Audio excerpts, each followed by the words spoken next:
আমার গ্রামে রয়েছে সুন্দর একখানা ঈদগাহ। খোলা আকাশের নিচে গ্রামের সকল মানুষের মিলন, আর মালিকের প্রার্থনার পবিত্র এক আঙিনা, আর বন্ধুদের সাথে হওয়া আড্ডার খুনসুটি এজন্য হাসির ঢেউ তুলে প্রতিটি রাস্তার মোড়ে কিংবা প্রতিটি টঙের দোকানে। আর আমার গ্রামে রয়েছে ছোট একটি বাজার, হাসি, দরদাম আর গল্পে ভরা জীবনের চলমান এক উৎসব।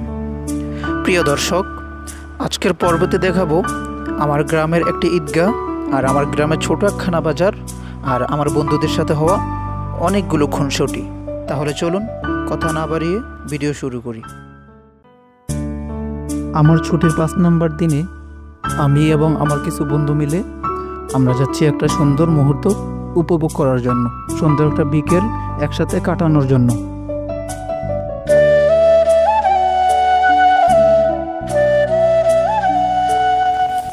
আচ্ছা বন্ধু, গ্রামের ভাষায় এগুলো কি বলা হয়? গোবরের লাঠি। গোবরের লাঠি বলা হয়।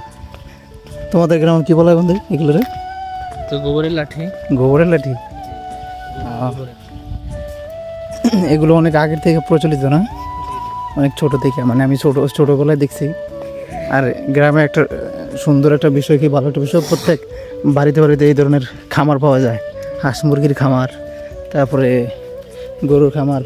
যেমন এই যে আমার সামনে একটা গরু আছে, এটা নিশ্চিত কি বলে, আরে আমরা না, লেডি গাই আমার বন্ধু এর মা সবসময় গরু বলে, তো আমি ভাবছি যে এই ধরনের আর কয়েকটা আছে আমার গ্রুপে, সব ড্রেনে আমি একটা খামার দেবো।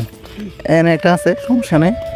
সর্বপ্রথম গরু হচ্ছে এটা ক্যামেরাম্যান। আমার মা আমার কোনো গরু নাম্বার 1 গরু। আমার মা আমার গরু বলেই না। ওর বছরে তো শব্দই গরু। দেখছো কত কিউট হাঁসের বাচ্চা। আচ্ছা বন্ধু, তুমি কি সকালে কফি খাও নাকি এগুলো দিন? বন্ধু এটা দিয়ে দাও, তোরা কালকে চকলেট বানিয়ে দিলাম। আমি এগুলো খাই না চকলেট। আসলে বর্ষাকালে আমাদের গ্রামে যেটা সব থেকে বড় একটা সমস্যা হয়েছে, রাস্তা পানি জমা যায় বৃষ্টির কারণে। আমরা যে 3 জন বন্ধু হাঁটা শুরু করছিলাম, রাস্তায় পানি, এই পানির জন্য আমাদের হাঁটতে অনেক অসুবিধা হয়। অলরেডি বিপদের রাস্তা পার হইলাম, এই যে হাঁটতেছি এই রাস্তায়, হাঁটতে দেখি কত যেতে পারি। আর ওই যে দুই গরু পিছনে,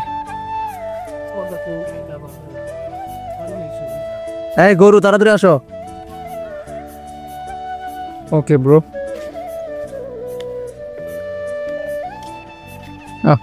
কি সুন্দর রাস্তা।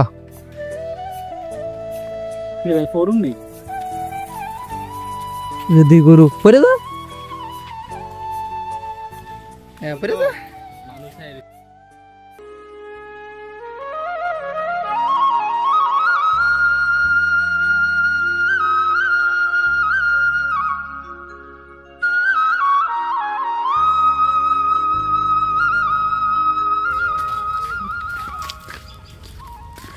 লগে তো আছে আমার গরু, আর একটা গরু না, আর লগে আছে গরু।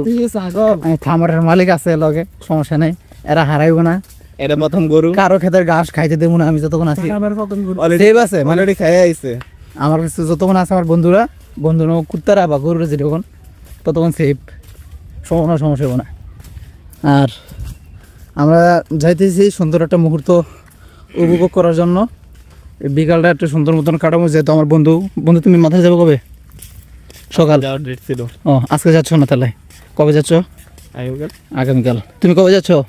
আজকে ভিডিওর শুট শেষ করে। ও আজকে মানে এই বিকালটা আমাদের সাথে কাটাইবো, ওর জন্যই আমাদের এখানে আসা কোনো কথা ছিল না। বলছি যে ও চলে যাবো, যেতে ওর সাথে একটা বিকাল কাটাই নেই, এই জন্য আমরা 3 জন আসলাম আর কি। 3 গরু না, সরি 2 গরু 3 গরু, মূল গরুর মা 2 গরু, আর 2 গরুর সাথে আমি এক মানুষ আসছি সুন্দর একটা মুহূর্ত উপভোগ করার জন্য। আর এই হলো তার সুন্দর একটা রাস্তা, মানে আমরা যেখানে যাচ্ছি তার একটা সুন্দর মুহূর্ত আর কি। ফুলটা দিয়ে দাও আমারে। না দিব না, মনে হয় অনেক কষ্ট করে আনছে।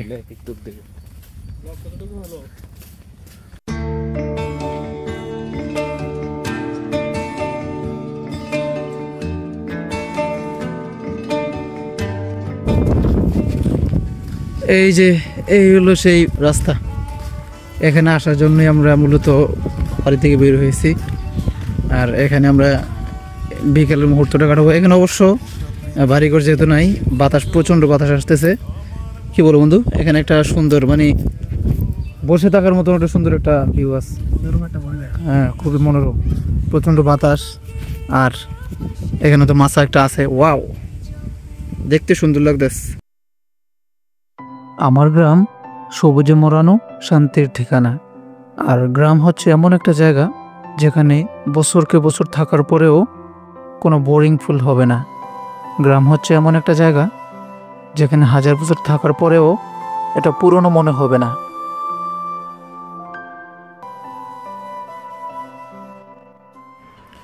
প্রকৃতির মাঝে বিকালটা উপভোগ করার পর আমরা এখন যাচ্ছি আমাদের গ্রামের ঈদগাহটি দেখতে।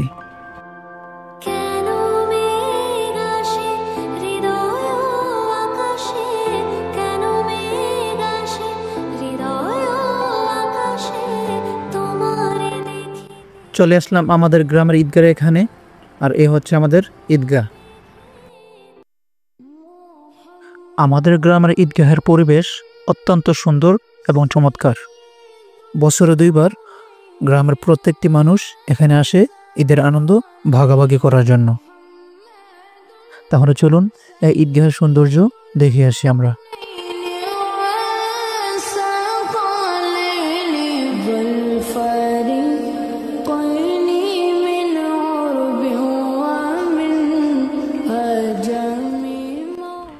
ঈদগাহের সৌন্দর্য উপভোগ করার পর আমরা চলে যাচ্ছি আমাদের গ্রামের বাজারে।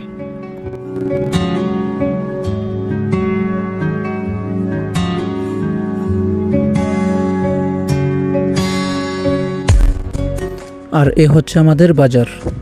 আমাদের বাজারটি তেমন একটা বড় না, কিন্তু আমাদের প্রয়োজনীয় সব জিনিস টুকটাক এখান থেকে কেনাকাটা করা যায়। কিছু কথার পিঠে কথা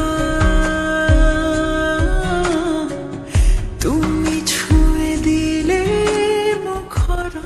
আমার গ্রাম তো অনেকই দেখলেন, তাহলে চলেন এবার পাশের গ্রাম থেকে ঘুরে আসি।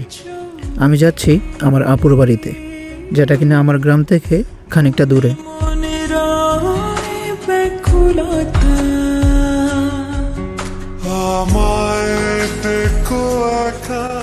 গাড়ি থেকে নেমে হেঁটে হেঁটে যাচ্ছি আপুর বাড়িতে। আর আজ হচ্ছে আমার ছুটির 6 নম্বর দিন। যেহেতু আমি 1 সপ্তাহ ছুটিতে আসছি, তার মানে আজকে 6 নম্বর দিন। আজকে আপুর বাড়িতে থাকবো, কালকে সকালে আমি বাড়িতে চলে যাব, সেখান থেকে বিকালে ঢাকার উদ্দেশ্যে রওনা দেব।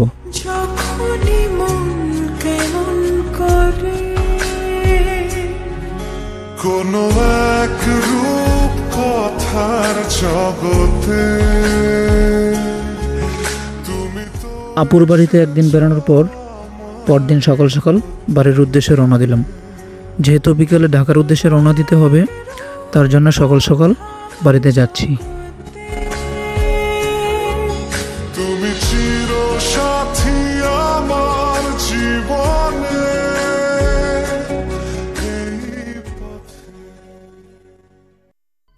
আপুর বাড়ি থেকে চলে আসলাম আমার বাড়িতে। আর এটা হচ্ছে আমার বাড়ির এরিয়া। আর এ হচ্ছে আমাদের পুষ্কুনি। আর ঠিক ওই কোণাটাতেই আমার ঘর। আর আজকের ওয়েদারটা অনেকটাই সুন্দর। এটা হচ্ছে আমাদের রাস্তা, এখান দিয়ে আমরা হাঁটাচলা করি, বাজারে আসা যাওয়া করি। আর এ হচ্ছে মসজিদ। যদি একটু জুম করে দেখাই, এর সৌন্দর্য দেখতে পারবেন। মসজিদটা অনেক সুন্দর। আর এটা হচ্ছে আমাদের পারিবারিক কবরস্থান।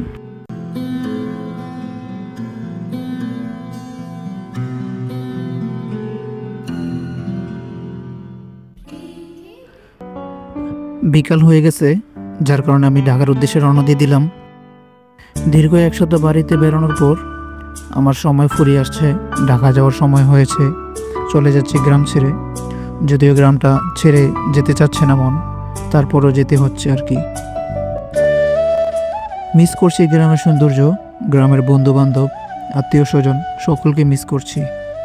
আর গ্রাম থেকে শহরে যাওয়ার সময় সব থেকে কষ্টের যে মুহূর্তটা, সেটা হচ্ছে আমার মা যখন আমাকে বিদায় দিতে আসে তখন আমাকে যতক্ষণ দেখা যাচ্ছে ঠিক ততক্ষণ দাঁড়িয়ে থাকছে আমাকে দেখার জন্য। এই মুহূর্তটা অনেকটাই কঠিন একটা মুহূর্ত।